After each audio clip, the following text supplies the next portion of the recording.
La Biblia aquí dice todo el mundo. Esto incluye a mexicanos, a japoneses, a chinos, a australianos, a sudafricanos, a gente de Angola, gente de Zaire, gente de Mozambique, gente de Bélgica, gente de Portugal, gente de Alaska, gente de Estados Unidos.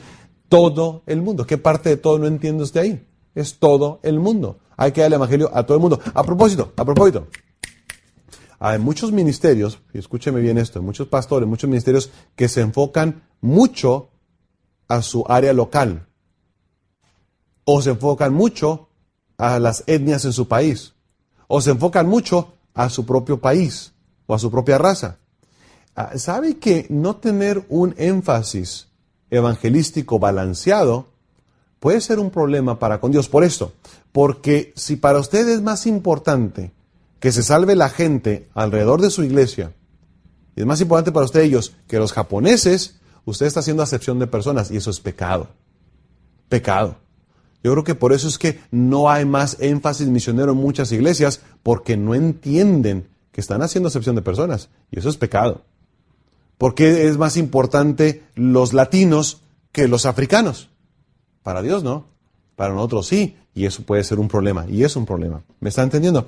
Vamos adelante. Entonces, dice aquí la Biblia que es imperativo, hay que ir a predicar, es un mandato a cada criatura y a todos. Y luego que hay que llevarles, dice aquí, hay que predicar el evangelio. La palabra griega aquí usada es evangelión, que significa buenas nuevas. Tenemos que ir a todo el mundo a darles las buenas nuevas. ¿Cuáles son esas buenas nuevas? El evangelio. Ahora, ¿qué es el evangelio? Vea 1 Corintios 15, por favor. Ahora, yo entiendo, algunos de ustedes son graduados de colegio bíblico, algunos de ustedes están estudiando colegio bíblico, algunos de ustedes tal vez ya están pastoreando, ministrando. Yo entiendo que usted ya sabe esto. Simplemente estoy repitiendo, no le hace daño la repetición, pero siempre estoy repitiendo para lo que usted ya sabe, para sentar una base en cuanto a lo que vamos a ver. 1 Corintios capítulo 15, por favor, hermanos.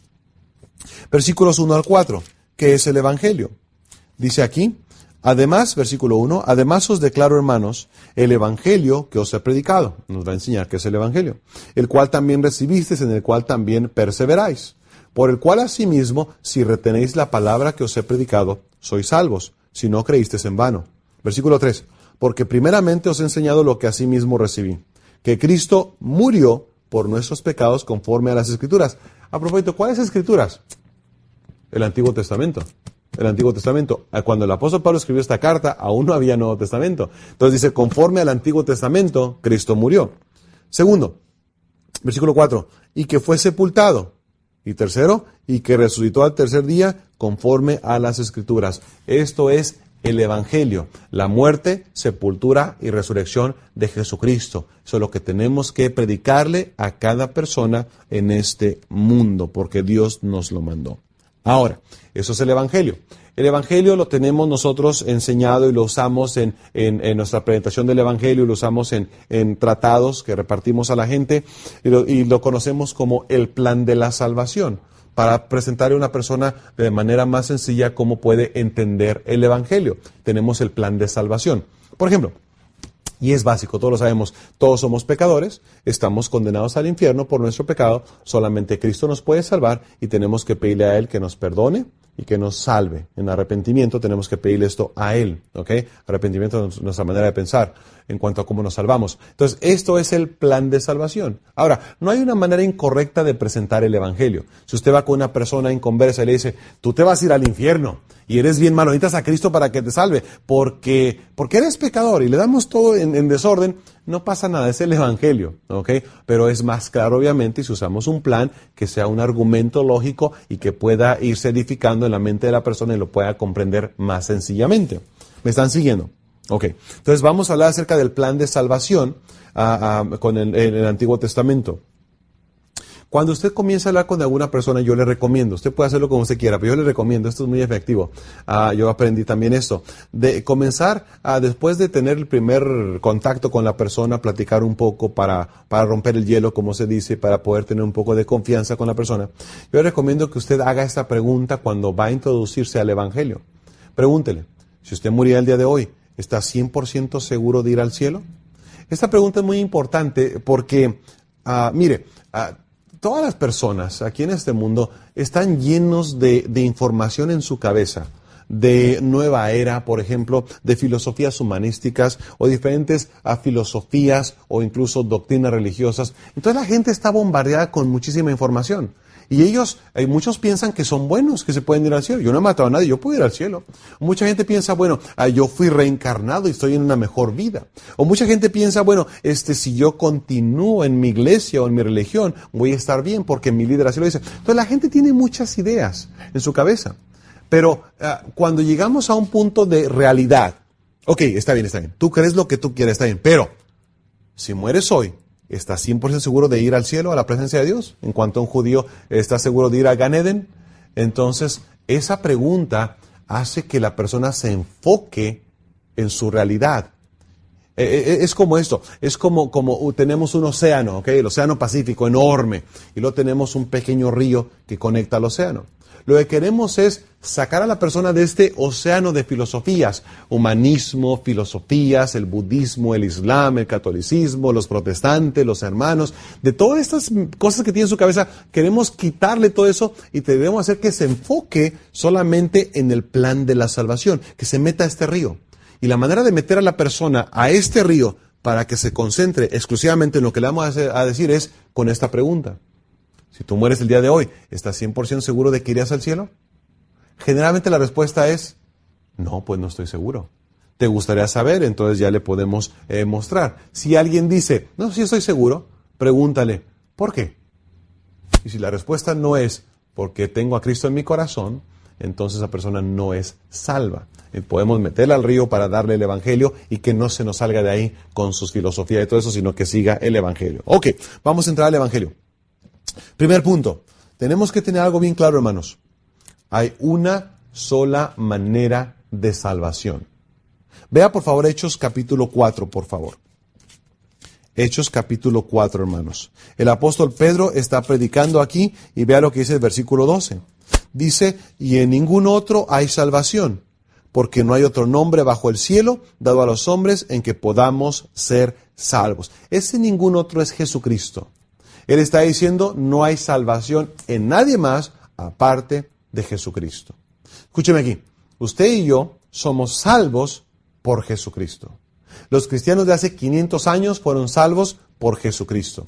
Los cristianos de hace 2000 años fueron salvos por Jesucristo. ¿Y qué es el Antiguo Testamento? ¿Cómo se salvó Moisés? ¿Cómo se salvó Abraham? ¿Cómo se salvó Adán? ¿Cómo se salvó Abel? ¿Cómo se salvó Enoc? ¿Cómo se salvó Noé? Hay una sola manera de salvación. Solo Cristo salva. Escuche bien, vamos a suponer que aquí este púlpito es hace 2000 años la cruz de Jesucristo, donde Jesús estaba muriendo por nosotros. De aquí para este lado tenemos el tiempo en que vivimos nosotros y de aquí para atrás el tiempo del Antiguo Testamento. Ok, nosotros somos salvos en este tiempo viendo hacia atrás, hacia la cruz. Ellos en el Antiguo Testamento eran salvos no por matar a un animalito, no por hacer un sacrificio, no. El animalito, la sangre animal no puede perdonar el pecado, no puede expiar. Pero ellos veían hacia el futuro el sacrificio de Dios que Él iba a enviar, el sacrificio perfecto, Jesucristo mismo. Entonces todos somos salvos en el Nuevo Testamento, en el Antiguo Testamento, por Jesucristo. Solamente, y en otra sesión vamos a tratar más eso a detalle, pero solamente Cristo salva. Vea Tito capítulo 3, hermano, por favor, en su Biblia.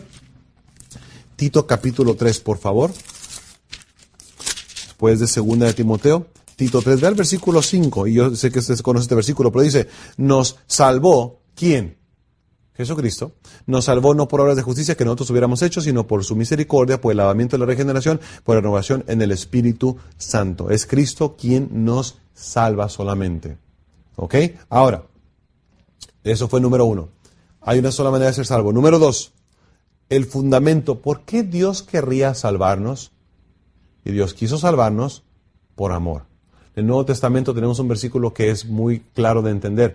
Juan 3:16, porque de tal manera amó Dios al mundo, que ha dado a su Hijo unigénito para que todo aquel que en él cree no se pierda, mas tenga vida eterna.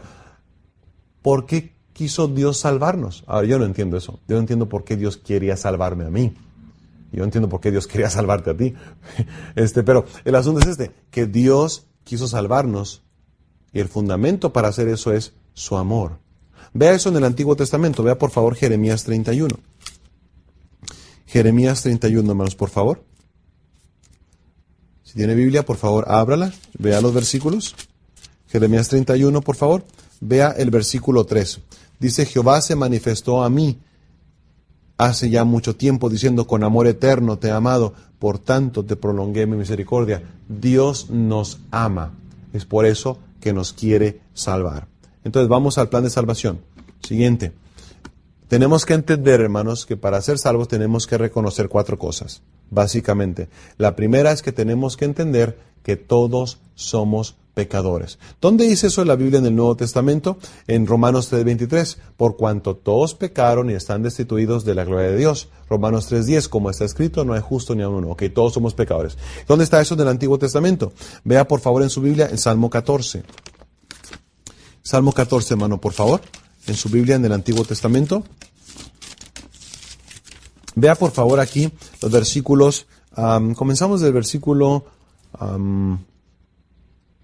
2, por favor, dice, Jehová, bueno, desde el 1, por favor, dice el Salmo 14:1, dice el necio en su corazón, no hay Dios, se han corrompido, hacen obras abominables, no hay quien haga el bien. Versículo 2, Jehová miró desde los cielos sobre los hijos de los hombres para ver si había algún entendido que buscara a Dios. Y versículo 3, todos se desviaron, aún se han corrompido, no hay quien haga lo bueno, no hay ni siquiera uno. La Biblia dice bien claramente, aquí en el Antiguo Testamento, que todos somos pecadores. Vea el Salmo 51, por favor. Salmo 51, ahí un poquito más adelante en su Biblia. Salmo 51. Vea, por favor, el versículo 5. Dice ahí la Biblia, Salmo 51:5. He aquí, en maldad he sido formado y en pecado me concibió mi madre. ¿Desde cuándo tenemos esta naturaleza pecaminosa? Desde que fuimos engendrados en el vientre de nuestra madre. Tenemos esta naturaleza pecaminosa. Vea, por favor, también Eclesiastés 7, hermanos, por favor. Eclesiastés capítulo 7, versículo 20, por favor. Dice ahí, ciertamente no hay hombre justo en la tierra que haga el bien y nunca peque. Cuando se trate con judíos, especialmente algunos ortodoxos, algunos van a tener problema en aceptar que son pecadores. Ahora, obviamente simplemente nada más por no entrar en argumento, pero todo el mundo sabemos que somos pecadores, todo el mundo reconocemos, pero el asunto es que va usted a batallar un poco para que la persona reconozca que es pecador, pero use estos versículos, le va a ayudar mucho. Vea un texto más, Isaías 53, por favor. Isaías 53. Dice aquí en Isaías 53, el versículo 6, dice, todos nosotros nos descarríamos como ovejas, cada cual se apartó por su camino, mas Jehová cargó en él el pecado de todos nosotros. Dice aquí que todos nos descarriamos, todos hemos dejado el camino correcto o hemos dejado lo que es correcto, hemos dejado las maneras o los caminos de Dios y todos nos hemos separado. Eso quiere decir que todos hemos pecado. Vea por favor Isaías 66, lo dice más claro. Isaías 66, Isaías 64, versículo 6, hermanos, por favor. 64, 6 dice, si bien todos nosotros somos como suciedad, wow, son palabras duras, dice, y todas nuestras justicias como trapo de inmundicia, y caímos todos nosotros como la hoja, y nuestras maldades nos llevaron como viento. Bien claro aquí dice que somos como suciedad, dice que tenemos maldades, y dice que nuestras justicias. Dios dice, los mejores actos que tú haces para tratar de impresionarme, para tratar de ganarte mi favor, tratar de ganarte el derecho de vivir conmigo, dice Dios, para mí son como trapos de inmundicia. Trapos de inmundicia. En el Antiguo Testamento había comunidades fuera de las ciudades donde estaban las comunidades de los leprosos. Los leprosos, por ser una enfermedad muy contagiosa, no vivían dentro de la ciudad, no se les permitía. Entonces tenían comunidades de leprosos allá fuera de las ciudades. Los leprosos tenían algunas estacas, unos palos clavados en la tierra, y encima de las estacas tenían unos trapos puestos al sol. Los leprosos tenían su carne corrompida, su carne estaba corrompiéndose, estaba muriendo, estaba pudriéndose, disculpe la expresión, especialmente si usted va a comer ahorita, discúlpeme la expresión, pero tenían sus llagas y tenía sangre brotando y tenía pus brotando. Entonces los leprosos iban a estos trapos, tomaban los trapos y ellos secaban la sangre y la corrupción y la pus de sus heridas y colgaban los trapos y el sol secaba los trapos y alguien más, otro leproso, los podía usar. Estos trapos son los trapos de inmundicia. Y Dios dice, lo que tú tratas de impresionarme a mí con tu justicia para ser salvo, para mí son como estos trapos llenos de corrupción. Está bien claro en el Antiguo Testamento que todos somos pecadores. ¿Me están siguiendo, hermanos? Segunda cosa, primero, todos somos pecadores. Segundo, hay un castigo por el